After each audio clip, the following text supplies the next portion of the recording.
Rangkas ngabagikan panetepna ka upat jalma nu aya di dinya. Telila terus nyarita, dewek lain sakali ieu wae sabenerna ngadenge gangguan nu dilakukan ku si Rasanti ka jalma ti pihak urang. Si Barja sok kage kungsi ngalaman. Jadi mun kitu mah aya dua masalah euy anu kudu gancang dibereskeun. Anu kahiji ngeunaan non Alina, anu kaduana ngeunaan si Rasanti. Coba cek pamikiran si lain kumaha hambaraka. Amoy, memang masalah eta pisan anu leuwih teu laku dibereskeun teh pakasya. Amoy, ngeunaan cara upaya anu kudu dilakukeun ku urang mah ya kali kumaha pangarsa nu ya eta mah. Amoy, cikan suganya sarikit boga pamikiran ngeunaan tindakan nu kudu dilakukeun. Nyai sarikit si pedang hangit neuteup kaki Warangkas mitus nyarita. Jadi ari nyai mah boga pamikiran teh pihak urang teu kudu riweuh-riweuh naryangan non Alina kitu deui si Rawing. Jadi ari ceuk nyai mah pangarsa nu mulia, urang mending keneh nginjem jasa jeung tanaga batur. Carana nyata ku ngayakeun sayembara pangarsa. Jadi paguron lintang jagat ngayakeun sayembara anu hadiahna anu bener-bener narik kana perhatian setiap jalma anu ngadenge embaran ngeunaan eta sayembara. Anu kahiji nyayembarakeun non Alina, sing saha anu bisa mawa non Alina ka dieu dina kayan salamet bakal menang hadiah. Anu kadua nyayembarakeun si Rasanti, sing saha anu bisa nyangkalak atawa mawa babatangna si Rawing bakal menang hadiah. Hadiah masing-masing tina eta sayembara nyaeta seperti perhiasan emas jeung batu mulia anu mahal hargana pangarsa. Tah ku cara kitu mangka para jago jeung jawara atawa sakur jalma anu katari ku hadiah sayembara tangtu bakal ngalakukeun upaya sangkan bisa menangkeun eta dua sayembara teh. Ku cara gitu urang mangan kali tinggal nungguan nu datang we sangkan leuwih ngahudang kana sumanget. Sayembara teh diayakeun saila 2 minggu. Nyai boga kayakinan bakal loba pangarsa anu ngadon ngadu nasib hayang menangkeun hadiah sayembara. Kitu pamikiran ti nyai mah pangarsa nu mulia.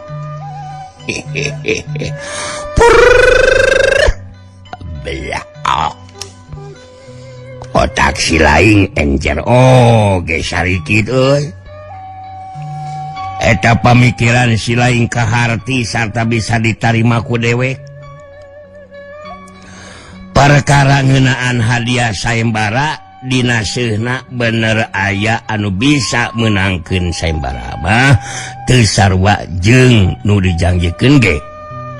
Rek bisa nolak jeung baronta kumaha ka dewek anu bakal ngawasa dunya kajawaraan. Jadi si laing Guntara kinkin kudu nyaho isi Nyai Sarikit si pedang hangit teh kakarek sababara poe ngagabungkeun diri sakaligus jadi anggota barisan Warangkas Jaya. Jadi dewek ayeuna mere kaputusan pikeun ngalaksanakeun pamikiran si Sarikit. Urang ngayakeun sayembara euy. Jadi si laing duaan hambaraka Guntara jieun embaran sayembarana euy. Sebarkeun ku para murid paguron jeung sabagian anggota barisan Warangkas Jaya. Leuwih loba anu nyebarkeunana bakal leuwih gancang embaran tepi ka satiap daerah. Kitu deui bakal nembus ka dunya kajawaraan. Kumaha arti hambaraka Guntara? Amoeng, Atuh puguh we kaki pisan cocok pisan Pangarsa Nu Mulya cocok teh. Ari geus diputuskeun seperti kitu mah urang langsung kudu bereaksi we sargun euy.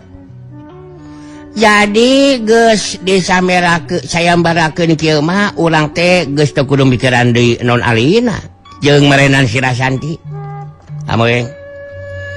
Jadi urang mah kari ngahangkeutkeun nyebarkeun deui pangaruh jeung kakawasan Pangarsa Nu Mulya ka daerah-daerah di Tatar Sunda. Amoy.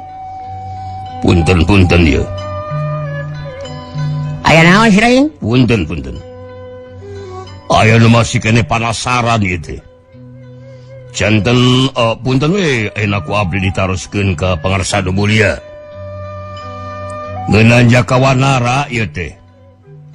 Semohon punten ieu mah punten. Saupamina teu aya mulang deui ka dieu Pangarsa. Kumaha numutkeun Pangarsa Nu Mulya? Margi katangtosan ti Pangarsa Nu Mulya apan Jakawanara tong wara mulang mun henteu sareng non alina. Namun punten ieu mah supaya jelas we kasadayana. Guntara jeung Nyi Kintamani teu nyaritakeun ngeunaan kajadian manggihan Jakawanara anu sakujur badana beku. Waktu rek ditandasa datang Aki Gawir Sumingkil anu nulungan. Pangna teu dicaritakeun bisi terus ka papanjangan. Ki Warangkas langsung harita mere jawaban. Dewek geus moal mikirkeun si Jakawanara euy. Rek aya wae datang bari mawa si non alina syukur. Dina hentena oge balik deui ka dieu sabodo teuing. Ku dewek teu diarap-arap teuing. Anu penting bener ceuk si Hambaraka. Kudu leuwih dihangkeutkeun deui nyebarkeun pangaruh jeung kakawasaan dewek. Kudu terus nambahan leuwih loba jalma ti pihak urang anu jadi pupuhu pupu lemur. Di setiap daerah nu aya di Tatar Sunda. Belakok kaharti Guntara kingkin. Nya ali sikap Pangarsa Nu Mulya Kakang Warangkas saperti kitu mah. Pihak urang teh geus teu kudu mikirkeun deui si Jakawanara. Kari tinggal terus nempat-nempatkeun jalma ti pihak urang we ieu mah. Sangkan bisa tereh ngawujud Pangarsa. Cita-cita Pangarsa Nu Mulya ngawasa dunya kajawaraan sarta ngawasa setiap daerah di Tatar Sunda. Aya dina pangaruh oge kakawasan Pangarsa Nu Mulya Kakang Warangkas. Belakang. Oh, eta anu diharepkeun ku dewek oge kieu. Anu kudu leuwih diperhatikeun mah gangguan-gangguan ti pihak sejen saperti nu dilakukeun ku si Rasanti. Sabab bisa wae aya nu sejena sajabana ti si Rasanti euy. Anu matak dewek kudu leuwih asak deui itungan dina mangsana nempatkeun jalma nu bakal dijadikeun pupu lembur. Bener teu Hambaraka? Amoy, cocok banget. Memang benar gitu Pangarsa Nu Mulya. Amoy, anu bakal ditempatkeun jadi pupu lembur kudu anu bisa dipercaya kamampuan ilmu silatna. Ulah tepikeun kangarandapan kajadian deui saperti si Kadagar Pangarsa. Amoy, anu matak eta si Rasanti anakna siwa bolak Cirawing. Benar-benar kurang ajar Pangarsa.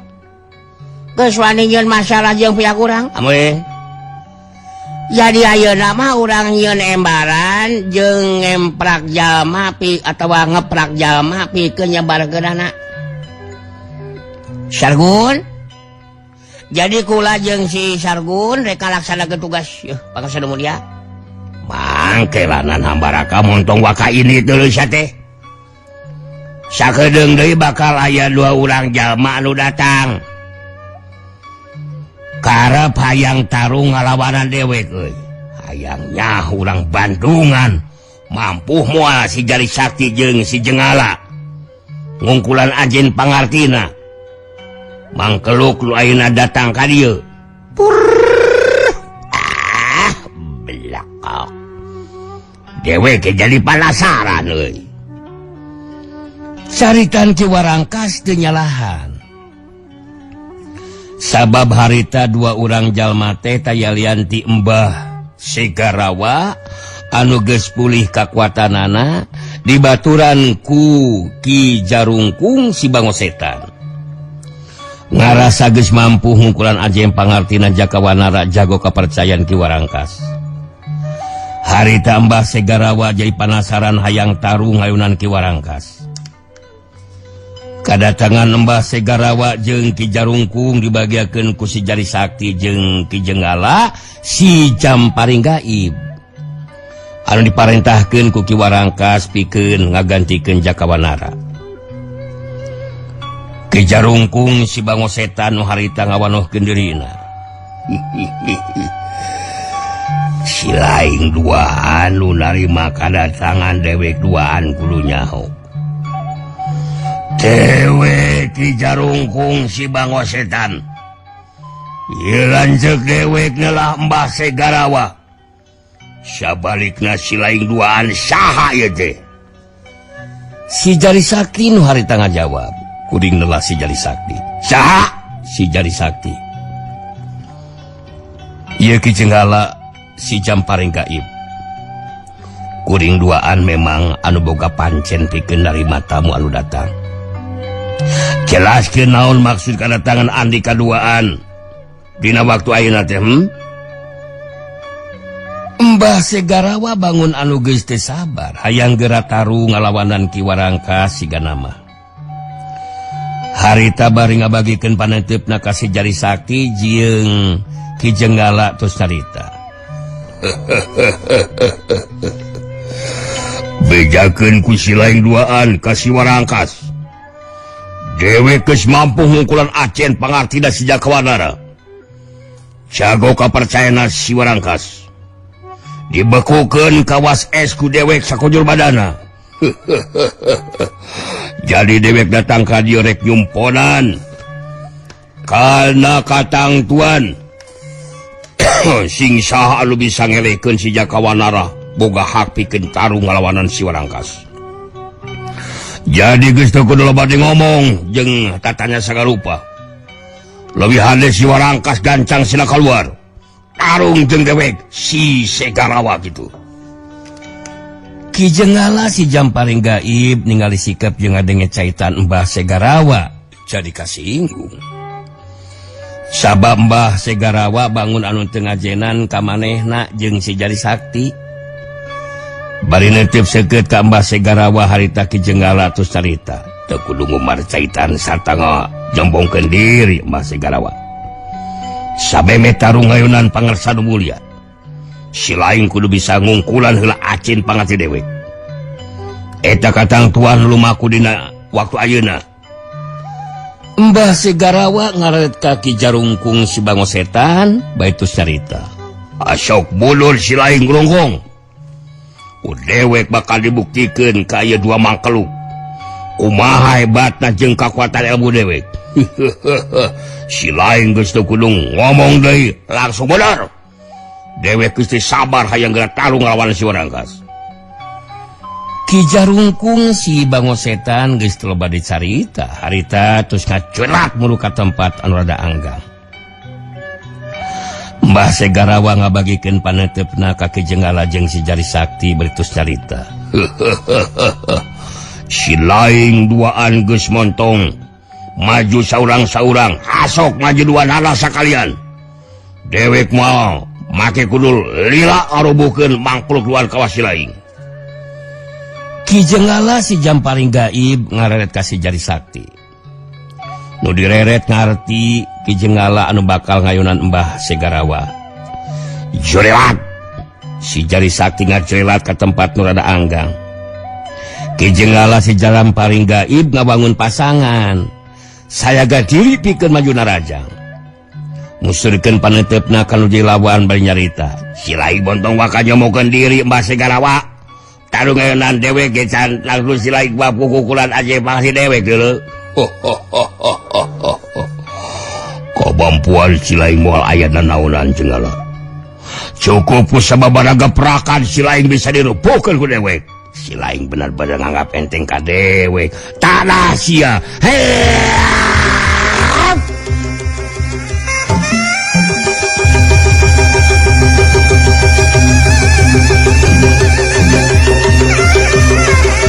Jurelat Ki Jenggala si Jamparing gaib maju narajang Mbah Segarawa teu ingkah di tempatna harita ngabendung panarajang lawan ku sapasang leungeunna dina ngabendung panarajang lawan teu saukur ngagunakeun tanaga lapisan wungkul tapi bari dibarengan ku kakuatan ilmu banyu beku bantrokan kakuatan tenaga lapisan lumangsung ngaliwatan dengan masing-masing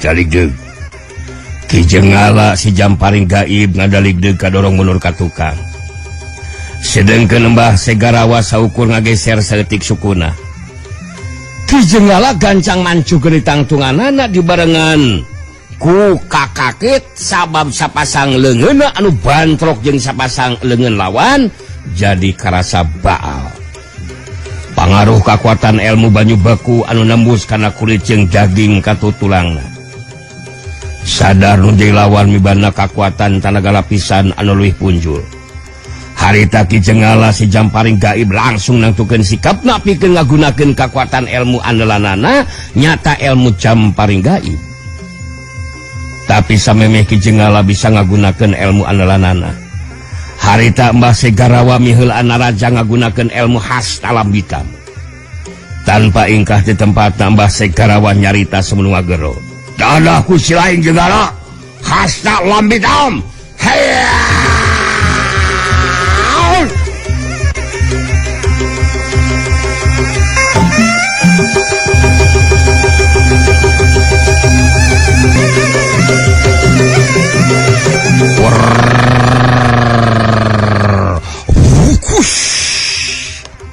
Ki Jenggala si Jamparing gaib kageteun jeung ngarasa aneh waktu ningali sapasang leungeun Mbah Segarawa melar manjangan samemeh leungit kakagetna harita leungeun kenca Mbah Segarawa anu melar manjang ngahantem kana dada lawan cebrokdeus dituturkeun ku beulita leungeun katuhu kana cangkeng lawan sepulit cangkeng Ki Jenggala dibelit ku leungeun katuh Mbah Segarawa anu saterusna badan Ki Jenggala diangkat terus dibantingkeun ka lebah tangkal kai jati anu gede Ki Jenggala waktu badanna dibantingkeun kana tangkal kai gede langsung roboh dina kayan teu inget di bumi alam sacung banting kalawang teh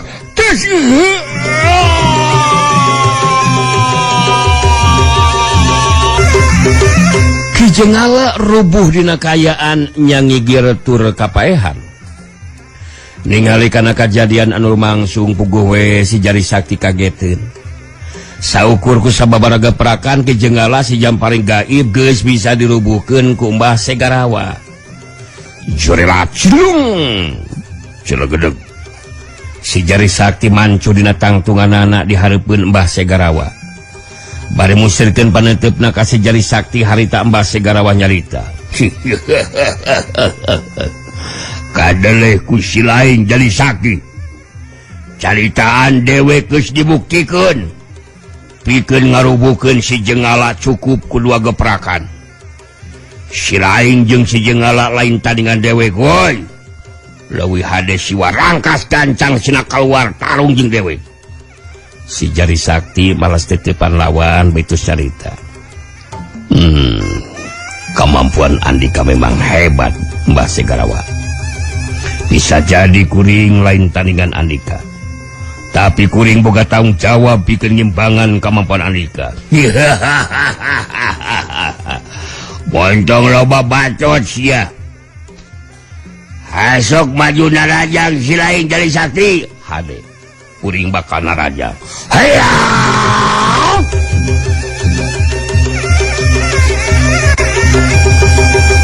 Jurelat cilung si jari sakti maju narajang ngagunakeun jurus jari dewa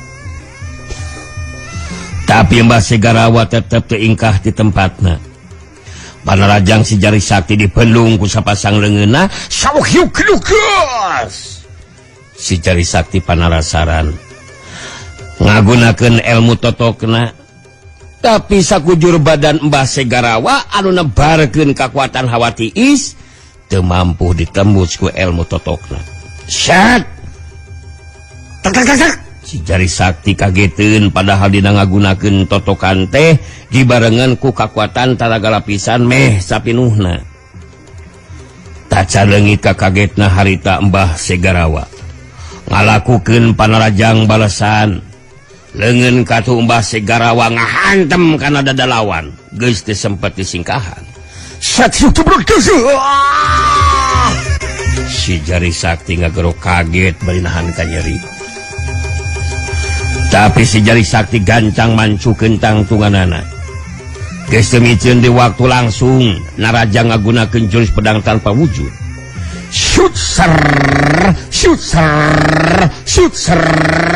lima angin sameran panarajang pedang tanpa wujud ngarah kana anggota badan lawan Mbah Segarawa sapasang leungeunna ngalakukeun gerakan di tempat tina gerakan sapasang leungeun Mbah Segarawa harita jadi gulungan angin saterusna eta gulungan angin mapag angin sameran pedang tanpa wujud tegas lima angin sameran pedang tanpa wujud rentas di jalan taya anu kena kana sasaran sampai si jari sakti nyusut tepus ku panarajang susulan ngagunakeun di jurus pedang tanpa wujudna harita Mbah Segarawa geus miheulaan malesna rajang ngagunakeun ilmu hasta lambitan rasakeun jari sakti roboh silaing hasta lambitan heya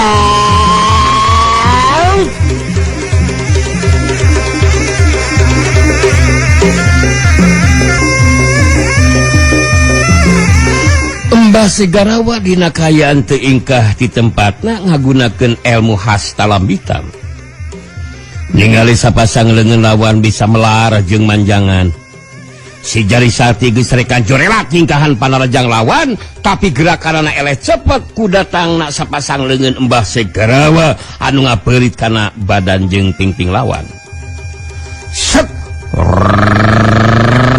wush pelit si jari sakti nyobaan barontak pikeun ngabebaskeun diri tina beuritan sapasang leungeun lawan tapi kakuatan beuritan kalah kabeuki narikan tina sapasang leungeun anu ngapeulit harita ngaluarkeun kakuatan hawa anu tiis kacida nemus kana kulit jeung daging terus ngarambah kana sakujur badana si jari sakti masih kene panasaran si jari sakti nyobaan ngagunakeun kakuatan tanaga lapisan anu sapinuhna karena sapasang leungeunna anu milu ngabeulit barontak pikeun ngalepaskeun beuritan kana badana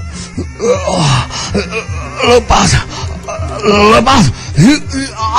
upaya dilakukeun ku si jari sakti taya hasilna beuritan sapasang leungeun Mbah Segarawa kalaka beuki tambah tarik kitu deui kakuatan tiis anu ngarambah kana sakujur badana si jari sakti ngarahuh dina jero hatena kakuatan ilmu hasalambitan jeung ilmu banyu baku teu mampu diimbangan ku si jari sakti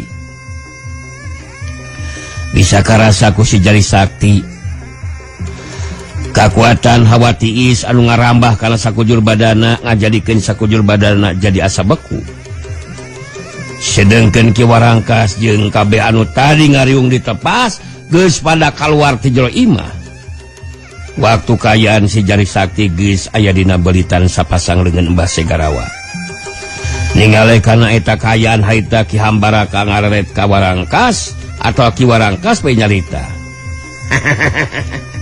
caca amal yang ngalikan ieu kanyataan bagus jelas ieu mah si Segarawa kekuatan ilmuna moal bisa diimbangan ku si Jai Sakti Bangsa Mulia amin ieu mah teh jadi kajaba tiba ngersanu mulia anu kudu tuntangan amin lain bantak-bantak kana kekuatan ilmu si Segarawa teh ilmuna anu aneh leungeunna bisa malar manjangan bagian pangersanu mulia ieu mah anu kudu ngungkulanana kitu bangsa cocok Nyai Kintamani milu mairan kana caritaan ditujukeun ka Ki Barangkas. Kekuatan ilmu digunakeun ku si Hembaraka atau ku si Mbah Segarawa. Memang malah aya nu bakal mampu, aya mampu ngimbanganana. Kajaba ti pangasana mulia Kakang Barangkas. Anu kudu maju pikeun ngimbangan kekuatan ilmuna si Segarawa mah kitu pangasa. Jadi ayeuna waktosna atau waktuna pangasana mulia Kakang Warangkas kudu ngabuktikeun kemampuan diri sakumaha hebatna kekuatan ilmu lawan bakal bisa diungkulan. Sabab pangasana mulia Kakang Warangkas anu bakal ngawasa dunya kajawaraan jelas bagian pupu pakuran lintang jagat anu kudu maju. Ki Warangkas bari musyrikeun perhatianana ka lebah Mbah Segarawa anu masih keneh keur ngagunakeun ilmu hasta lambitam sapasang leungeunna ngapeulit badan si Jari Sakti. Harita Ki Warangkas terus nyarita. Belakok. Memang benar kudu dewek ieu manu maju pikeun ngungkulan kekuatan ilmu si Segarawa euy. Dewek bisa percaya oge mun si Jari Sakti atawa si Jakawanara bisa diungkulan ku eta si Segarawa. Tapi sakumaha hebatna kekuatan ilmu si Segarawa tetep